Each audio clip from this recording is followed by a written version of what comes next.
யோசிங்க. அப்ப அது எவ்வளவு பெரிய அந்த மழலை பருவத்தில் அந்த உள்ளம் எவ்வளவு பெரிய ஒரு இன்பத்தை அனுபவிச்சிருக்கு இல்ல. அதுக்கு நம்ம பார்க்கக்கூடாது, அது தாயிட்ட பால் குடிக்கிறது நினைக்கும். அதே நம்ம தாயிட்ட பால் குடிக்கணுங்கிற எண்ணத்துல குடிச்சிருக்குமா? இல்லாத ஒரு இன்ப மயமா இருந்திருக்குமா? அப்ப அது தன்னில அந்த நிலையை உணர்ந்துகிட்டு இருந்திருக்கும்.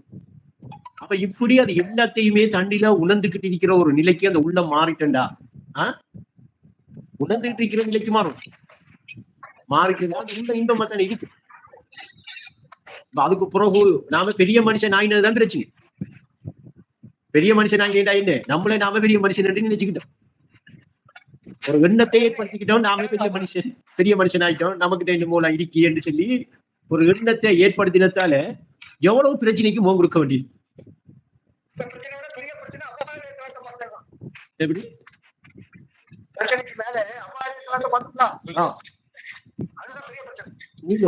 அதே சொர்க்கத்தில ஆதமையும் ஹவ்வாவையும் வாழ விட்டு அவர் 2 பேரும் வாழ்ந்துட்டு இருக்காங்க, எந்த பிரச்சனையும் இல்ல. அப்ப ஹவ்வா பிரச்சனையா தெரியலண்டா, அந்த பிரச்சனை ஆதமுக்கிட்ட இருக்கு. இப்ப பிரச்சனை ஆதமுக்கிட்ட இருக்கு, ஹவ்வாட்ட இல்ல. இப்ப ஆதம் என்ன செய்ய வேண்டிய இருக்கா, ஆதமுக்கிட்ட இருக்க பிரச்சனையை கிளியர் பண்ணினா ஹவ்வா பிரச்சனையே இருக்க மாட்டான்.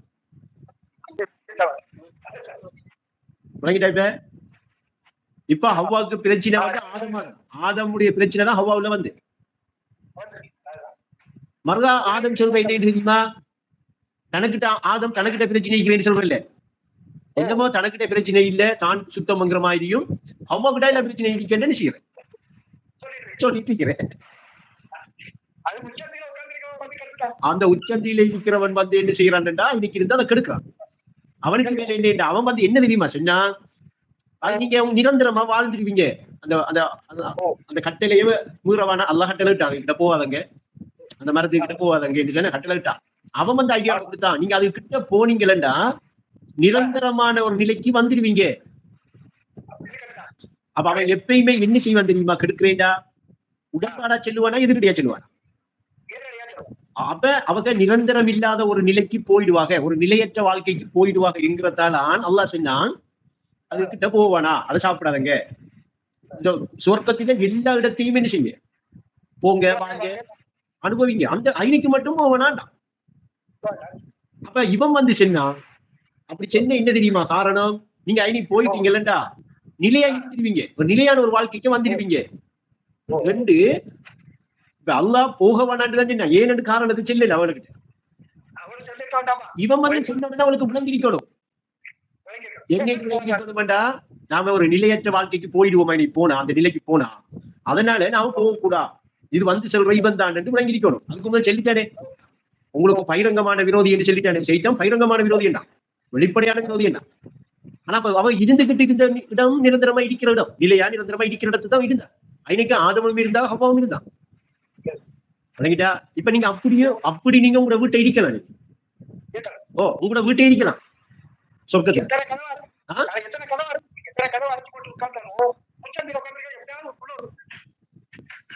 அது உச்சந்தியில இருக்கிறவன் என்று தெளிவா காண்ற இடம் வந்துட்டா இருக்கலாம்.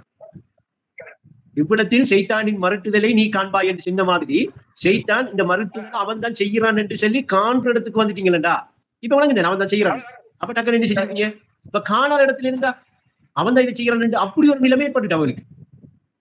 அவன் டக்குனு என்ன செஞ்சா, கொண்டாட்டி கூப்பிடுறாதானே புருஷன் என்ன செஞ்சார், எப்பயும் தலையாற்ற வேலை புருஷமா இருக்கு வேலை என்று டக்குனு பார்ப்போம்.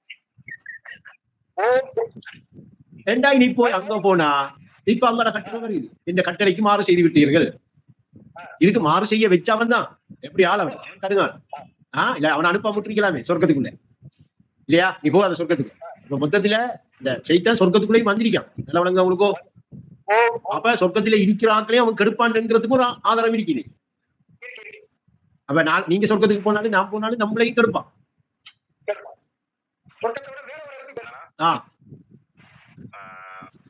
சைத்தானுக்கு சொர்க்கம் ஹராமாக்கப்பட்டு விட்டது, அதுக்குள்ள சைத்தான் விளங்கல.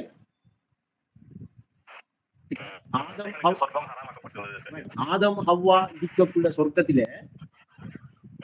அவ ஹவ்வாவை வந்து கெடுத்ததாக அந்த அவைக்கு ஒரு எண்ணம் வந்து தோண்டிச்சு, பாம்பு வடிவத்துல வந்து கெடுத்தான் ஒரு சரித்திரம் இருக்கு தெரியுமா? அவன் தான் வந்து அவங்களை கெடுத்தான். அல்லாஹ் கட்டளைகிறான், அந்த மரத்துக்கிட்ட போகாதங்க, சாப்பிடாதங்க ரெண்டு தானே. கட்டளை இட்ட உடனே இப்ப அல்லாட கட்டளை மீறாம இருந்து இருக்கக்குள்ள இப்ப யாரு வந்தா இன்னைக்கு கெடுக்கானவங்கள? சைத்தான் தானே வந்து கெடுக்கான். அப்ப இது எங்க நடக்குதுன்னா சொர்க்கத்துல நடக்குது.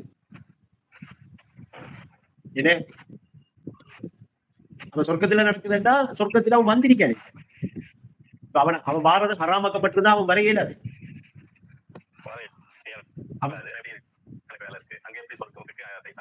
அதான் அதான் ஹராமாக்கப்பட்டிருந்தா வரையல. வந்திருக்கானடா அவனுக்கு ஹராமாக்கப்படல கூட. ஹராமாக்கப்பட்டிருக்கிறது ஹதீஸா?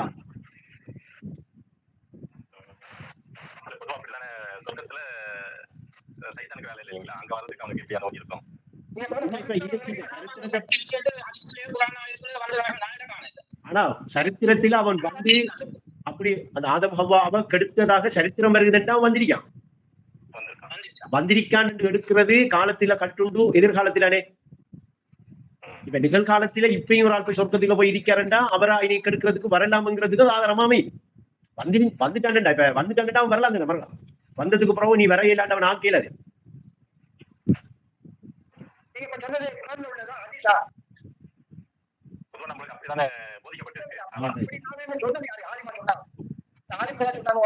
ஏதோ சொல்லப்பட்டிருக்கலாம். என்னடா சரித்திரம் சரியா விளங்காட்டி அவர் சொல்ற வரைக்கும் இப்ப மௌலிக ஒரு சொல்லியிருப்பாரு வெப்பமே, ஆலிமுறை சொல்லியிருப்பாரு வெப்பமே.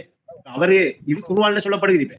இப்ப அவர் சொர்க்கத்திலே இருந்தாங்க, அவங்கள நாம் வந்து வழி கெடுத்தான்ங்கிறது குர்ஆன்ல சொல்லப்படுகிறது இல்லையா? என்ன சொன்னா அப்ப இன்னைக்கு அப்ப இன்னைக்கு அவன் இப்பயும் சொர்க்கத்துல அந்த இடிப்பு எடுத்தா அந்த இடிப்பு எடுக்கிற ஆக்களை அவன் கெடுக்கிறதுக்குரிய ஒரு இடன்பாடு இருக்கு. ஆனா நிகாவுக்கு போயிட்டா கெடுக்கல. அங்க ஐயாவோட ஜம்பம் பலிக்காது. அதான் அல்லாஹ்வே சொல்றான், என்னுடைய நல்லடியார்களுக்கிட்ட உன்னுடைய ஜம்பம் பலிக்காது. அல்லாஹ் சொல்றான். இவரே எல்லாரையும் கெடுத்து நான் நரகத்தை நிரப்புவேன் என்று இவர் சொன்ன உடனே அவன் சொல்றான், என்னுடைய நல்லடியார்கள் அதாவது சலிமான கல்போட வாரவங்களை ஒண்ணு கெடுக்கல. சலிமான கல்பண்டா தூய்மையான கல், பரிசுத்தமான நிலையை இன்னும் எடுக்கிறாங்க. பரிசுத்தமான உள்ளம் மழலை பருவத்தை எடுக்கலாம். மழலை பருவத்தில இருக்கிற உள்ளம் இருக்கே அது ஒரு பரிசுத்தமான உள்ளம். அது மலக்கூத்துலக காணுதென்று அது சொல்றாங்க. அப்ப மழலை பருவ உள்ளம் மலக்கூத்துலக காணுதென்றா அந்த உள்ளம் என்ன செய்யுது? பரிசுத்தமா இருக்கு. இன்னொரு பாட்டை எப்படி சொல்றாங்க, அல்லாவின் அருளின்றி அகப்பரிசுத்தம் யாருக்கும் கிடையாதுங்க.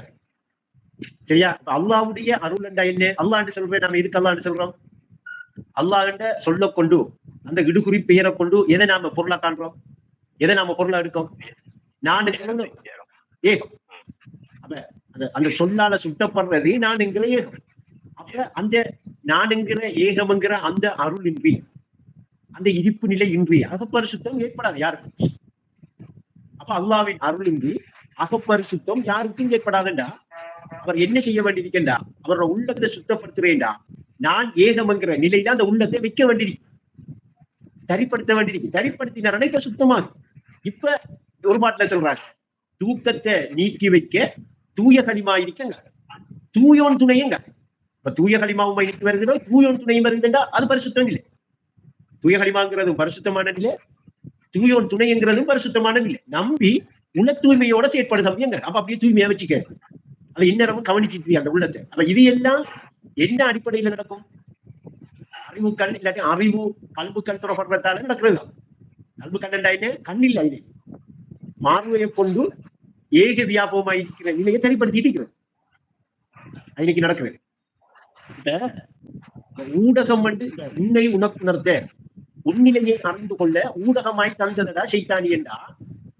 இப்ப கண்ணை கொண்டு பார்வை வழியானா, காதை கொண்டு கேள்வி வழியானா, நாவை கொண்டு பேச்சு வழியானா, உடலை கொண்டு ஸ்பெர்சம் வழியானா, இப்ப என்ன செய்யுதுண்டா இந்த ஊடகம் பயன்படுகிறது.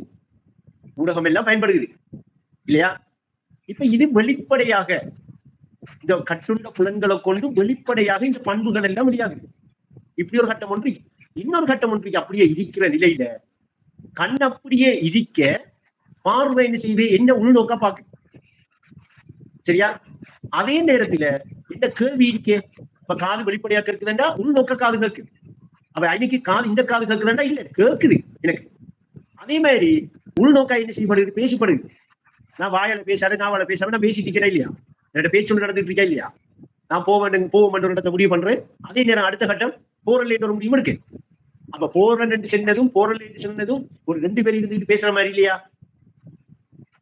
நீங்க உதாரணத்துக்கு போவோம் எடுத்தீங்க, ஒரு இடத்த போவோம் எடுக்க திரும்ப இன்னொரு நம்பர் இது இல்ல போவான் இப்ப போக தேவையில்லை. இப்ப போவோம் முடிவெடுத்ததும் போறல்லேன்னு முடிவெடுத்ததும் ஒரு சிந்தனைக்கு எடுத்தா ஒரு 2 பேர் இருந்துகிட்டு பேசிக்கிற மாதிரி அப்படி இல்லையா. அப்போ அதே மாதிரி அந்த பேச்சை கேட்கிறதும் என்ன செய்யப்படுது, அதே மாதிரி அந்த பேச்சை கவனிக்கிறதும் நம்பரு. அப்ப இது எங்க ஏற்படுதுன்னா இஸ்பெரிசம் அந்த உணர்வுல ஏற்படுது. அப்ப இன்னைக்கு அந்த உட்படையா உள்ரங்கமா ஒரு விஷயம் ஒன்று நடந்துட்டு இருக்க உங்களுக்கு. அதே விஷயம் வெளிப்படையாக கட்டுண்ட புலனை கொண்டும் ஒரு விஷயம் நடந்துட்டு இருக்கு. இப்ப நீங்க உங்களை உணர வேண்டா இந்த பண்புகள் எல்லாம் என்ன செய்ய வேண்டியிருக்கு, உள்நோக்காக ஒருநிலைப்படுத்த வேண்டியிருக்கு. பார்வை கேள்வி பேச்சு மூச்சு பண்பு எல்லாம் நான், அந்த உணர்வு நீ என்று ஆக்க வேண்டியிருக்கு, உணர வேண்டியிருக்கு. அப்படி இல்லாம கட்டுண்ட புலனை கொண்டு கண் பார்க்குது காது கேட்குது 2 அடிப்படைக்குள்ள வந்துட்டா இப்ப என்ன செய்யறாண்டா, உங்களை நீங்க உணர்ந்து கொள்ள முடியாத அளவுக்கு உங்களோட நிலையை அப்படியே கட்டுண்ட புலனுக்கு கொண்டாந்து நீ கட்டுண்ட புலன் தான் இதுதான் ரெண்டும் காட்டுறது அந்த சைத்தானியாவுடைய வேலை. இப்ப ஆதமும் ஹவ்வாவும் இருந்த நிலை எப்படி இருக்கும், அவன் வந்து நின்று அவனுக்கு வெளியே காட்டி விட்ட நிலை எப்படி இருக்கும்ங்கிறத லேசா புரிஞ்சுக்கலாம். இப்ப அவளுக்கு சொர்க்கமா இருந்தது, அவங்க அந்த கட்டளையை மீறின உடனே அவனுக்கு அதுதான் திரும்ப உலகமா தெரியுச்சு. சொர்க்கமா எங்கேயே இருந்துட்டு அதை விட்டு அப்படியே இறங்கிட்டு எங்கே வேற ஒரு உலகத்துக்கு, இப்ப உதாரணத்துக்கு காத்தாங்குடியில இருந்து நான் இந்தியா வந்து பாக்குற மாதிரி, இல்லாட்டி இந்தியாவில இருந்து இங்க வந்து ஸ்ரீலங்காவை பாக்குற மாதிரி இல்ல. இப்ப இந்தியாவா இருக்கிறது என்ன செய்யுது, எப்ப அந்த கட்டளையை மீறினாங்களோ, எப்ப அவங்க அந்த நிலையை விட்டு மாறினாங்களோ, இப்ப என்ன செய்யறது, இந்த கட்டுண்ட புலன்கள் எல்லாம் அவனுக்கு வேலை செய்ய ஆரம்பிக்கும். கட்டுண்ட புலன்கள் எல்லாம் வேலை செய்ய ஆரம்பிச்சோட இப்ப என்ன செய்யுதுண்டா இந்தியாவே இலங்கையா தெரியுது உலகத்துக்கா சொல்றேன். அப்ப இப்ப ஜன்னத்து சொர்க்கம் இருந்தது அப்படி என்ன செய்யுது. அப்ப அதுக்கு அல்லாஹ் என்ன சொல்றாங்க, நீங்க ஒவ்வொருத்தருக்கு விரோதியாக ஆக்கி விட்டதால இப்படி ஒரு வாழ்க்கையை நீங்க வாழ்ற இடம் இங்க வாழலாம், ஏதாவது வாழ்ற இடம் இல்ல, நீங்க எல்லாரும் இறங்கி விடுங்க உலகத்துக்கு. அப்ப அந்த உலகத்துக்கு இறங்கி விடுங்க என்ற அந்த இறக்கம் தான் அந்த வெளிப்படையான கட்டுண்ட புலன்கள் எல்லாம் வேலை செய்ய ஆரம்பிக்கிற நிலை. ஆரம்பிச்சு அந்த வேலை செய்ய வந்த உடனே இப்ப என்ன செய்யறாங்க, சொர்க்கமா கண்டத்தை இப்ப உலகமா காண்றாங்க.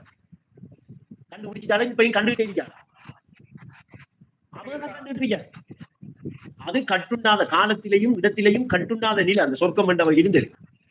அப்படி இருந்த அவங்க உலகம் என்று சொல்லி எங்க வந்திருக்காங்கன்னா காலத்திலையும் இடத்திலையும் கட்டுண்ட நிலைக்கு வந்திருக்காங்க.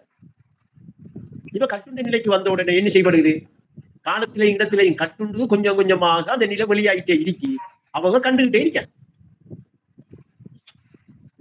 யாருமே கேள்வி கேட்டீங்களா?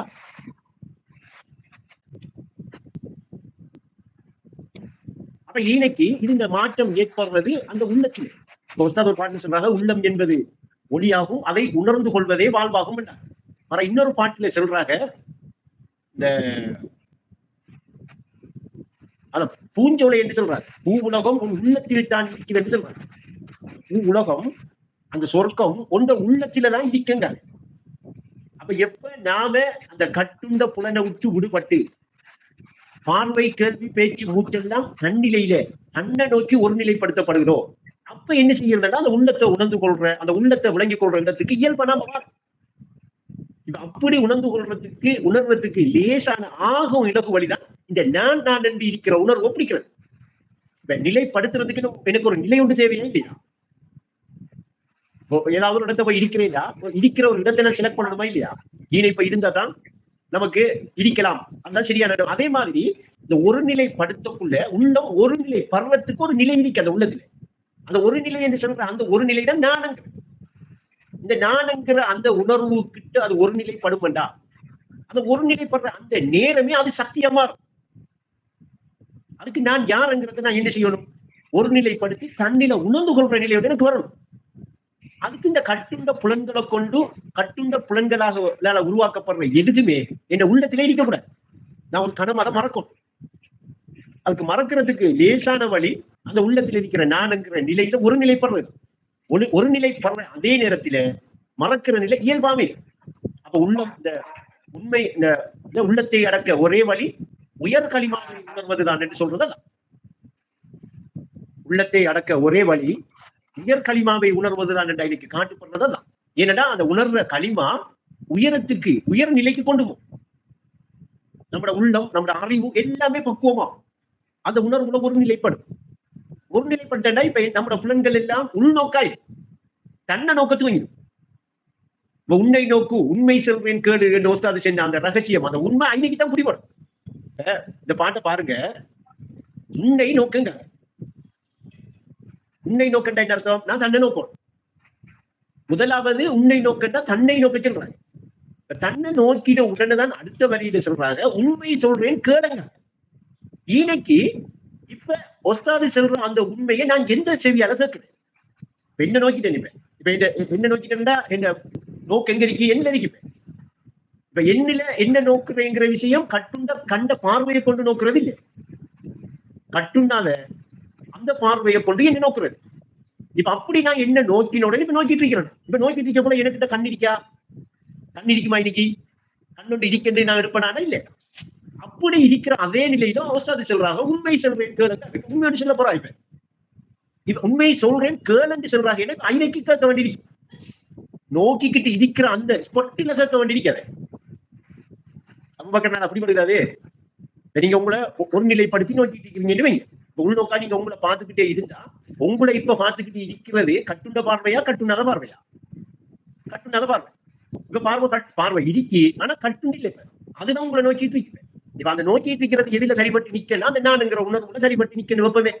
இப்ப நீங்க என்ன செய்யறீங்கன்னா உங்களோட பார்வையான அந்த நான் என்று சொல்லிக்கிட்டு இருக்கா இல்லையா? அதை கவனிக்கிறீங்க, பாக்குறீங்க. அப்ப இதுக்கு என்ன அர்த்தம்? இன்னைக்கு தன்னை நீங்க பாக்குறீங்க இல்லையா? கட்டுண்டவனா பாக்குறீங்களா கட்டுண்டாத நிலையா பாக்குறீங்களா? கட்டுண்டாத நிலையா பாக்குறீங்க. இப்போ பார்வை என்ன செஞ்சுட்டா அந்த நான்ங்கிற அந்த உணர்வுல ஒரு நிலைப்பட்டது. இப்பதான் நீங்க உன்னை நோக்கண்டு ஒஸ்தாது சென்ற இடத்தை பிடிச்சிருக்கோம். நான் என்ன நோக்கிருக்கேன்? என்ன நான் என்னத்தனை நோக்கணும்? அந்த நாணத்தனை நோக்கணும். அப்ப அந்த நானை நோக்கிட்டு நிற்பேன். நோக்கிட்டு இருக்க இப்ப ஒஸ்தாது சொல்றாங்க உண்மை என்று சொல்றேன் கேளுங்க. நோக்கிட்டு இருக்க ஐநைக்கு அந்த உண்மை சொல்றேன்னா எது சொல்லும்? இப்ப நோக்கிட்டு இருக்கிற அந்த உணர்வுவா சொல்லணும்? அதனால சொல்லணும்.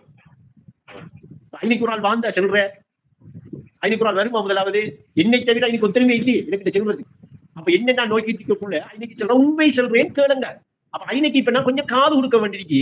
அவன் சொல்ற உண்மை என்ன என்று கேட்கறது. அப்படி நான் அந்த கொடுக்குற காது இந்த வெளியில இருக்கிற இந்த காதா கல்பு காதா? அப்ப கல்பால கேட்க வேண்டியிருக்கு. அப்ப நான் கல்பால என்ன நோக்க வேண்டியிருக்கு. அடுத்தது கல்பால கேட்க வேண்டியிருக்கு. ஒரு உண்மை என்று சொல்றாங்க. அந்த கல்பால கேட்க போலதான் அந்த உண்மை புரிவடையும். இப்ப அடுத்தது என்ன சொல்றாங்க? இப்ப நான் என்ன நோக்கிட்டேன், அந்த உண்மையை சொல்றதை கேட்கறதுக்கு கல்பு காதையும் கொண்டு போய் அந்த நோக்கிற இடத்தை வச்சுட்டேன். இப்ப கேட்க ரெடியா இருக்கேன். இப்ப சொல்றாங்க உண்மை களிமான்னு சொல்றாங்க. இந்த உண்மை களிமான்னு சொல்றது இப்ப நாம கொண்டு சொல்றதா வாயால சொல்றதையா செல்ல வராங்க? ஞாபகம் இல்லாம வாயும் இல்லாம அங்க மொழியப்படுற அங்க சொல்லப்படுற ஒரு விஷயத்தை சொல்ல வராங்க. அடுத்தது எங்க என்னத்தை கொண்டு அங்க இந்த நாம கொண்ட வாயை கொண்டோ இல்லாம ஒரு பேச்சை சொல்றாங்க. என்னன்னு சொல்றாங்க? உண்மை களிமா உன்னை நோக்கும் உண்மை சொல்றேன் கேளு. அப்ப நான் என்ன நோக்கிட்டேன்? உண்மை சொல்ற அந்த இதை கேட்கறதுக்கு அங்க ரெடியாயின உடனே இப்ப நான் கேட்கிறேன். கல்பட கேட்டுட்டு இருக்கேன்.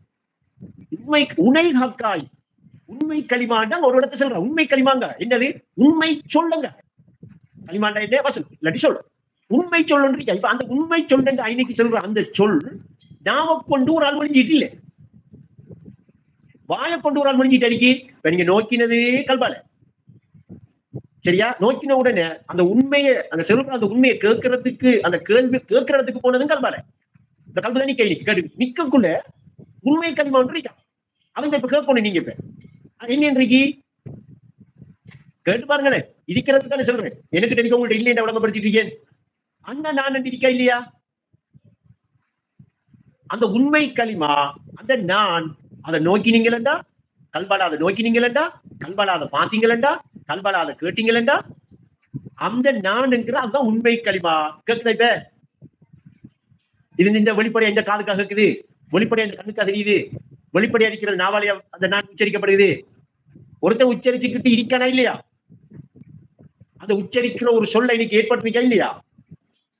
அது சொல்லப்படுறவன் சொல்றவன் அந்த உண்மை களிமா அந்த சொல்றவனை உனக்கு தருமா இல்லையா?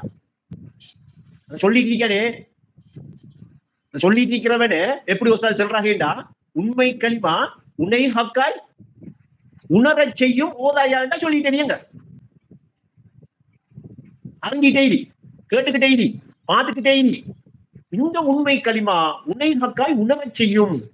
இப்படி ஒரு உண்மையை நீ கேளு, எப்படி கல்பு காலால இப்படி ஒரு உண்மையை நோக்கு, எப்படி கட்டுனாத பார்வையால கல்பு பார்க்கிறதால கல்பால பாரு, கல்பால கேளு, கல்பால நீ அந்த மொழியிறத்தை என்ன செய், உண்மை களிமாண்டு கெடு. அத நீ பிடிச்சியண்டா உண்மை களிமாண்டு கெடுத்தா இப்ப இரவைக்கு 10 மணிக்கு உறக்கத்துக்கு போகல நீ செய்வீங்க. உபவாட்டத்துல வளமையா வந்துட்டு இருக்கிற மாணவர்கள்ங்கிறதுக்காக தான் இந்த அளவுக்கு நான் சாரேன். என்ன செய்வீங்க? சொல்ல பிடிப்பீங்களா? சொல்ல மறந்து போய் படிப்பீங்களா? சொல்ல மறந்து போய் மடையனம் படைத்தவர் சொல்லை மறந்த மடையனா மனுஷர்ல ஒழுங்காங்க. அப்ப நீங்க சொல்ல பிடிக்க வந்திருக்கிறீங்க. நான் ரெண்டு உணர்வு அந்த சொல்ல பிடிச்சி நான் ஏகமா இருக்கிற அந்த கருத்தை உணர்வதுக்கு வந்த அரிய நாடினால் தானே. அப்ப அரிய நாடினாத மறந்த மடையனா வாழ்ந்தா நான் உண்மையை உணரல. இப்ப உஸ்தாத் சொல்றாங்க என்னடா உண்மை களிமா, உண்மை என்ற சொல்ல பாவிச்சு சொல்றா, உண்மையான அந்த வார்த்தை உண்மையான அந்த சொல் உன்னை ஹக்காய், இனிதான் ஒரு உச்சத்துக்கு போறாரு, உன்னை ஹக்காய் உணர செய்யும் போதுங்க. அப்ப இந்த சொல்ல பிடிச்சா இந்த சொல் என்ன செய்யும்டா, ஏகமாக நீ இருக்கா என்கிற கருத்தை உணர செய்யுமா. உணர்வு இடத்துக்கு நீ வருவா என்று சொல்றது விளங்குதா இல்லையா? அப்ப நேற்று நாம பேசின உணர்வு வேண்டா என்ன உஸ்தாத் என்று கண்டோம். உடலை எடுக்காதங்க, உருவத்தை எடுக்காதங்க, தன்னை விட்டும் வேறாய் கணிக்காத அந்த தலைவன் உணர்வை தலைவன் எடுங்க. அப்படி அந்த தலைவன் உணர்ந்து கொண்டிருக்கிற அந்த உணர்வத்தை உங்ககிட்ட நான் என்று சொல்லிட்டு இருக்கேன் இல்லையா? உண்மையிலே அந்த தலைவன் யாரு? உஸ்தாதை கண்டிட வேண்டும், ரசூலுல்லாஹ் தரிசனம் தோணுமா. அப்ப ரிசாலத்துக்குரியவன் யாரு? அந்த தரிசனம் தோணும் என்ன? அப்ப நிச்சயமாக அந்த நான் என்கிறது நிச்சயமா அல்லாஹ் என்ற வேதம் சொல்லுதா இல்லையா? அப்ப இப்ப உஸ்தாது என்ன சொல்றாங்கடா, இந்த உண்மை களிமாவை இந்த உண்மையான சொல்ல நீ ஓதினியண்டா, நான் என்று நீ ஞாபகப்படுத்தினியண்டா, உற்று நோக்கினியண்டா, கல்பால பாத்தியண்டா, கல்பால உணர்ந்தியண்டா, கல்பால கேட்டியண்டா. இப்ப கட்டுண்ட புலன்களை கொண்டா இந்த உணர்வை நாம பிடிக்கும். கட்டுண்ட புலன்களா இந்த உணர்வை பிடிக்கிறதுக்கு வேலை செய்யுது. அப்ப இந்த புலன்கள் எல்லாம் தரப்பட்ட நோக்கம் இந்த உணர்வை பிடிக்கிறதுக்கு தானே. எப்படி பிடிக்கிற இந்த நிலை ஏன் மறக்குதுண்டா, கட்டுண்ட புலன்களை கொண்டு வெளிப்படையாக எல்லாம் தானும் தன்னோட இருக்கிறதும் கட்டுண்ட பொருளாக இருக்கிறதாக காட்டி உண்மையை பயன்படுத்தி உளநோயில மாட்ட வச்சுட்டான். உண்மை களிமாவை உணர முடியாம, உணர செய்யாம, உணர்ந்து கொள்ற நிலையை உருவாக்காம. அப்ப இப்ப நீங்க நோக்கின இடமும் நான், கல்பு கண்ணால நோக்கின இடமும் நான், சரியா? கல்பு காலால கேட்ட இடமும் நான். இப்ப இன்னைக்கு கல்பு கண்ணால நோக்கின இடம் நானுங்கிற உணர்வுல இப்ப பார்வை ஒரு நிலைப்படுதா இல்லையா? கல்பால ஒரு நிலைப்படுது. இப்ப கல்பு காலால அந்த நானை கேட்கறீங்க, கேட்டோன்னு இப்ப கேள்வி இன்னைக்கு ஒரு நிலைப்படுதா இல்லையா? ஒரு நிலைப்படுது. நான் என்று ஒரு சொல் வருதா இல்லையா? அப்ப பேச்சு மைனிக்கு ஒரு நிலைப்படுதா இல்லையா? வருது. அப்ப பார்வை, கேள்வி, பேச்சு, மூச்சு மைனிக்கு ஒரு நிலைப்படும். நீங்க இந்த மூணையும் ஒரு நிலைப்படுத்தினா மூச்சு மைனை தணிக்கும். ஏன்னா அதுக்குரியவன் அவன் தான், அந்த பண்புக்குரியவன். இப்ப ஸ்பரிசம்ங்கிறது உணர்வு வெளிப்படும். இப்ப பார்வை, கேள்வி, பேச்சு, மூச்சு பண்பு யாவும் நீயே ஆச்சென்று எதை சொல்றேன் அவன்? அல்லாஹ்வுக்குரிய பண்பாக அந்த நான் என்கிற பொருளுக்குரியதாக உணர்வு. அல்லாஹ்ங்கிறது இது குறிச்சொல். அந்த பொருள் எது? அந்த நான் ஏகம் என்கிற அதுதானே பொருள். அந்த பொருளுக்குரியதாக இந்த பண்புகளை இப்ப பண்பாயிட்டாங்க. இப்ப ஏற்கனவே உங்கள்ட்ட கண்ணை கொண்டு வழியாகக்குள்ள, காதை கொண்டு வழியாகக்குள்ள, ஞாபகம் கொண்டு வழியாகக்குள்ள எல்லாம் பண்புகள், பார்வை, கேள்வி, பேச்சு, மூச்சு என்று இருந்துச்சு தனியே. இப்ப அந்த நான்ல போய் நிலைப்படக்குள்ள ஒரு நிலைப்பட்டுட்டா இப்ப பண்புகளை பண்பா. அந்த நான் தன்னில தான உணர்ந்த பண்பு எப்படி சொல்றாங்கடா, பார்வை, கேள்வி, பேச்சு, மூச்சு பண்பு யாவும், பண்புகள் யாவும் என்று சொல்லல. பண்பு யாவும் நீயே ஆச்சுன்னா அந்த நானாச்சு, நானாகவே ஆச்சு. இப்ப விழிப்பு இப்ப அந்த நான்ங்கிறது நினைவுக்கு வந்திருக்கும். ஏக வியாபகமா நான் இருக்கிறேன் என்றால் அந்த நினைவு என்ன செய்யும்? தன்னில உணர்ந்திருக்கும். உணர்ந்த நிலை வெளிப்படும். இப்போ உங்களோட உள்ளம் ஓர் நிலையில் நிலைப்படுகிறதா இல்லையா? ஆகுமா இல்லையா? எப்படி சொல்றாங்க? உள்ளத்தை ஓர் நிலையில் அடுத்த சில நிலைப்படுத்துங்க. அப்ப உள்ளத்தை நீங்க கொண்டு போய் வைக்கிறதுக்கு முதல் ஒரு இடத்தை தேடுங்க. எயினை கொண்டு போய் வைக்கிறேன் விளங்குங்க. விளங்கிட்டீங்களா அந்த இடத்தை கொண்டு போய் நிலைப்படுத்துங்க.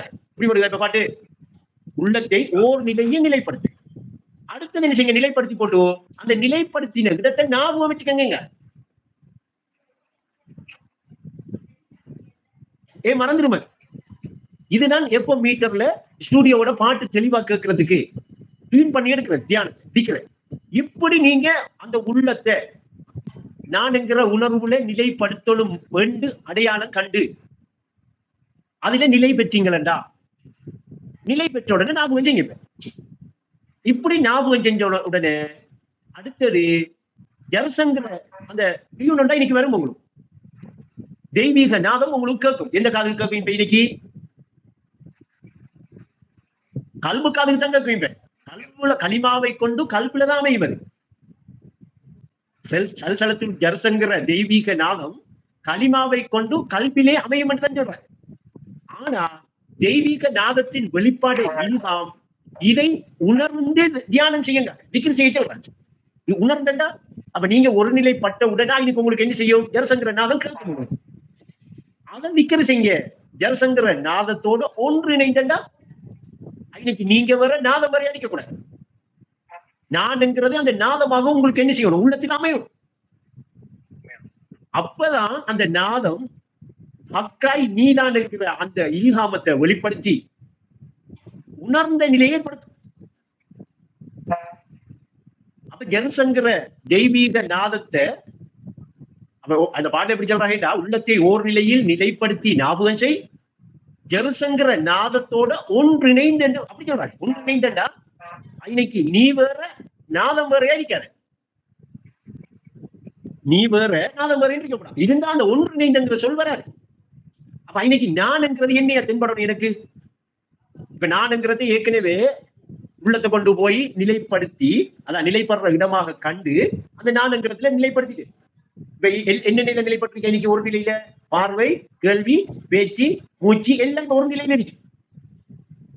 இப்ப அவருக்கு உறக்கம் வராது. ஏன்னா இருப்பு நிலையை உணர்ந்துகிட்டே இருக்காரு. உணர்ந்துட்டு இருந்தா உறக்கத்துக்கு போவாரா? உறக்கத்துக்கு போனா அவருக்கு உணரல. அவர் உண்டு உடுத்து உறங்கி உளிக்கிற உண்மையை உணராத ஒரு ஆள். உடலுக்குள் நான் குற்று உண்மையை உணராத உளுத்தரவர். அவருக்கு நமக்கு பேச்சு இல்லையே. அவர்கள் பாட்டில் அவர் போட்டு உளுத்தரார். இது உண்மையை உணர்ந்த உத்தமர் வாழ்வு உலகுக்கு ஒளி அல்ல. ஒளியாக போறார். இப்ப ஜோதியாக போறார். இவர் வெளிச்சமாக போறார். அப்ப இப்ப ஈனைக்கு இவர் என்ன செய்யறாருன்னா அந்த ஒரு இடத்துல ஒரு நிலைப்பட்ட உடனே அந்த நான்கிற உணர்வுல உன்னை நோக்கும் உண்மை செல்வன் கேளு உண்மை களிமா உன்னை ஹக்காய் உணரச் செய்யும் என்கிற அந்த இடத்துக்கு வாரத்துக்காக உள்ளத்தை ஐனைக்கு ஒரு நிலைப்படுத்தி நிலை பெற்று விக்கிரி செய்கிறாரு. ஞாபகம் செய்கிறாரு. ஜெருசங்கிற நாதத்தோட அந்த நாதம் நான் என்றால் உணரப்படும். அது நாதம் என்றே உணர்வு வராது. அல்லாஹ் தன்னை உணர்ந்த சொல் சத்தம், தெய்வீக சத்தம். ஜரசங்கிறது தெய்வீக நாதம் என்கிறத எனக்கு உணர்ந்த உடனே நினைஞ்சிடுவேன். நான் என்று நினைஞ்சிடுவேன். இப்ப அந்த நாதம் வேற அவர் வேற ஏறிக்க மாட்டாரு. இப்ப இன்னைக்கு ஜரசங்கிற நாதத்தோட ஒன்றிணைந்து திக்ர் செய்யறதால ஞாபகப்படுத்துறதால அப்படியே ஞாபகப்படுத்தி தரிக்கிறதால அவர் ஏகத்தில அப்படியே நான் ஏக வியாபகமாக இருக்கிறவன்ங்கிறத உணர்வதில அந்த நாதம் அவருக்கு வெளிப்படுத்திட்டு கொடுத்துக்கிட்டே இருக்கிறதுக்கு பேருதான் இல்ஹாமத்து. இதை உணர்ந்து அவர் தியானம் செஞ்சுக்கிட்டு இருக்காரு. இது இறைவனுக்குரிய இருப்பு நிலை. இறைவனை ஏகனாய் ஏற்ற நிலை. இவருக்கு இன்பம் விளையும் சொர்க்கம் இருக்கு. இவர் சொர்க்கத்திலே இருக்க. இப்படி இருக்கிற நிலையில ஆதமும் இருக்கலாம், ஹவ்வாவும் இருக்கலாம். வேற இல்ல. இந்த நிலையில இருந்தார். ஆணும் இல்லாங்க பெண்ணும் இல்லை. இப்ப நாம உதாரணத்துக்கு ஆரம்பத்தில ஆதம்ங்கிறத பெண்ணண்டும் ஹவ்வாங்கிறத ஆனண்டும் மாற்றி நமக்கு தந்திருந்தா மொத்தத்தில் இப்ப சாயிப்னானா ஹவ்வாவா சாயிப்னானா ஆதமா? சாயிப்னானா ஹவ்வா, சாயிப்னானா வீட்டை இருக்கிறவங்க ஆதம்.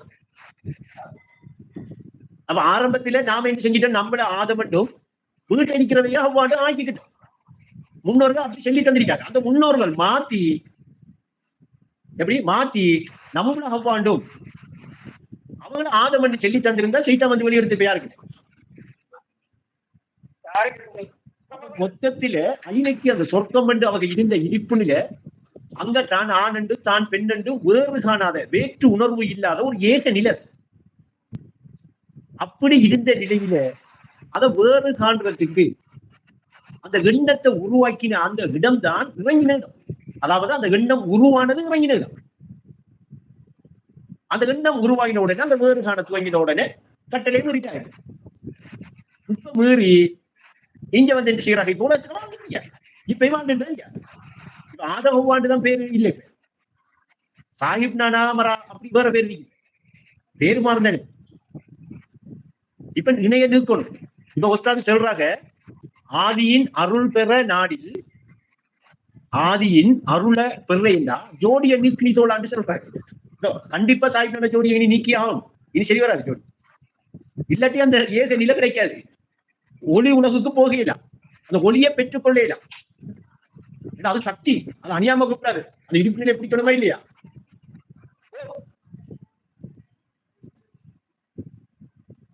அப்ப அதனால ஒஸ்தாது அந்த நான் என்கிறத எய்னைக்கு காட்டுறாங்க. எய்னைக்கு பிடிக்க வேண்டியிருக்கு. எய்னைக்கு அது பிடிபடும். அது எப்படி உணர்ற எல்லாத்தையும் தெளிவா விளங்கப்படுத்தி தெளிவா தந்திரிக்க. நம்ம பயிற்சியை எடுக்கிறது மட்டும்தான் இது. பயிற்சியை மேற்கொள்றது மட்டும்தான் இது. அப்ப இன்றைக்கு இது போகுது தானே. சாஹிப் நானா இதுக்கு மேல பேச விட மாட்டேன். நீங்க கொஞ்சம் ஓபன் பண்ணுங்க மைக்க. ஆசி கேளுங்க. ஒரு தீபம் தானே ஒரு தீபத்தை ஏற்ற முடியும். அந்த தீபத்தை ஏற்றிக் கொள்ள முடியுமா? ஒரு தீபம் தான் ஒரு தீபத்தை ஏற்றிக் கொள்ள முடியும். இப்போ ஆரம்பத்துல ஒரு தீபம் எப்படி வந்துச்சு கேட்டாங்க சொல்றேன்.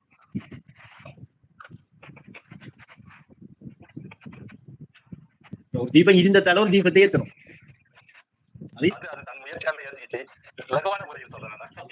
ஒரு தீபத்தால இன்னொரு தீபத்தை ஏற்றுறதுங்கிறது கட்டுண்ட நிலையில ஒரு நெருப்பட்டியால கொளுத்தி அங்க திரிய கொளுத்துறதுக்கு தான் ஆகுமே அல்லாமல் அந்த இடிப்பு நிலை வராது.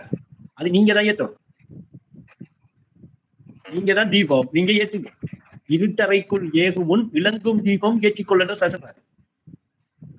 இருட்டறைக்குள் ஏகும் முன் இளங்கும் தீபம் ஏற்றிக்கொள், இல்லையெனில் விடருண்டு இயன்றவரை மாற்றிக்கொள். இப்ப நீங்க இருட்டறைண்டா என்ன? உங்களை அறியாம இருக்கிற நிலை இருட்டறை.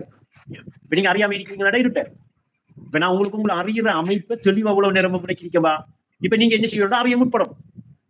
இப்ப அறிய முற்பட்டீங்களா? இப்ப இருட்டறையா தீபம் ஏற்றினாரையா போயிட்டு தானே. இப்ப கண்ணை மூடினோம்னா உங்களுக்கு இருட்டு தெரியுதா வெளிச்சம் தெரியுது? அப்ப நீங்க தான் ஏற்கும். நீங்க தான் இப்ப கொஞ்ச நாளைக்கு முதல் இருட்டு சென்று இப்ப நீங்க தான் வெளிச்சமாக்கணும்.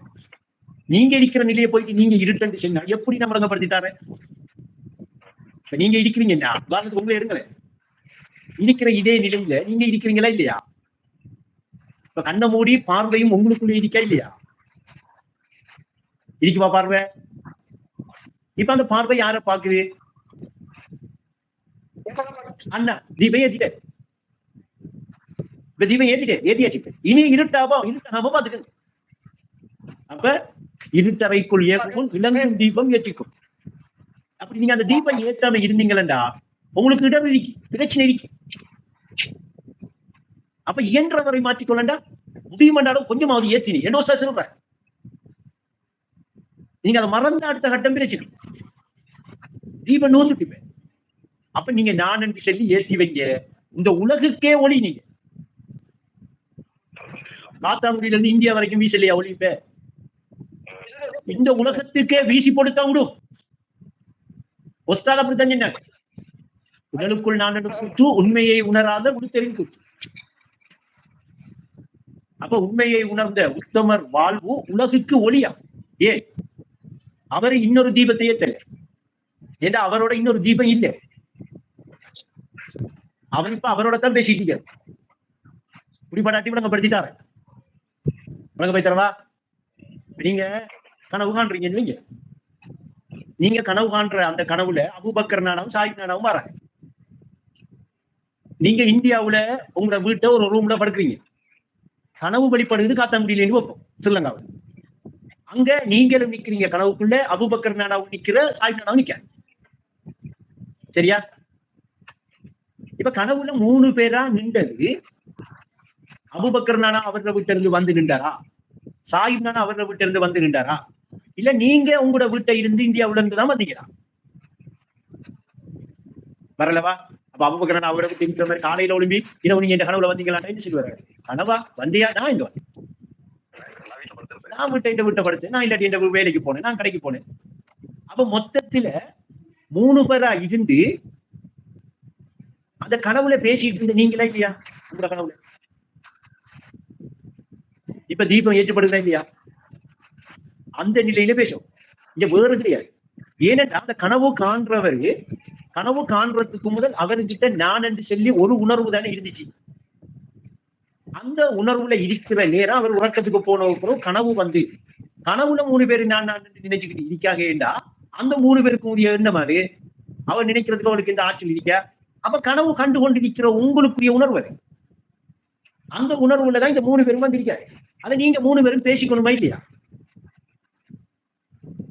அப்ப இது தீபத்தை ஏற்றி வைக்கிறவன் காண்பவனாக நான் இருக்கேன் என்று சொல்லி அந்த ஏக வியாபக நிலைய அந்த உணர்வை நீங்க 3 பேரும் பேசிட்டு இருக்கிறீங்கன்னா இப்ப தீபத்தை ஏத்துறீங்க. இது உலகுக்கு ஒளியா மாறும். அதைத்தான் நாம இந்த உறவாட்டத்திலே செஞ்சுட்டு இருக்கோம். சரி அப்படின்டா. ரைட். அல்ஹம்துலில்லாஹ். நாளைக்கு எடுப்போம் கேள்வியை. கோச்சிக்காங்க. நாளைக்கு அந்த கேள்வியை வச்சுக்கோங்க. நாளைக்கு எடுப்போம் கண்டிப்பா. நம்மளோட டைம் சரிதானே?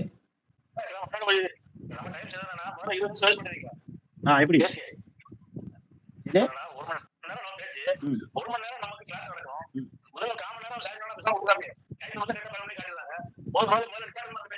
இல்ல நாம அரை மணித்தியாலம் பேசினாலே போதும். 1 மணித்தியாலம்ங்கிறது நல்ல ஹார்ட். எனக்கு தான் தெரியும் அதை பேசுறதுக்கு. நான் இப்ப பின்னரத்துல இருந்து பேசிட்டு இருக்கேன்.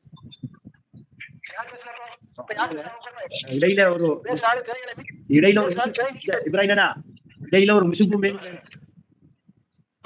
எல்லாரும் நாம இப்படி முகத்தை பார்த்து சந்திச்சோம் வார ஆனந்தம் உங்களுக்கு விளங்கும். எப்படா 10 மணி ஆகும் போது பாத்துக்கலாம் இருக்கோம் இல்லையா?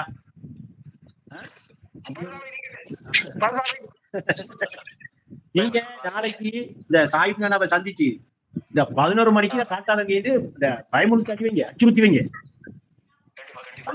செஞ்சு வைங்க. நாளைக்கு காட்ட அவர் காட்டுறதெல்லாம் எனக்கு என்ன செய்யுது? நான் பேசிட்டு இருப்பேன். அவர் காட்டின உடனே அவர் வித்தாத்தையும் அவரை நியமிச்சு வச்சிருக்கு சாயிப் நானா. கொஞ்சம் அந்த டைமை காட்டுங்க. சரி சரி இப்ராஹிம், நான் சந்தோஷம். நாளைக்கு ஒரு வாட்டி.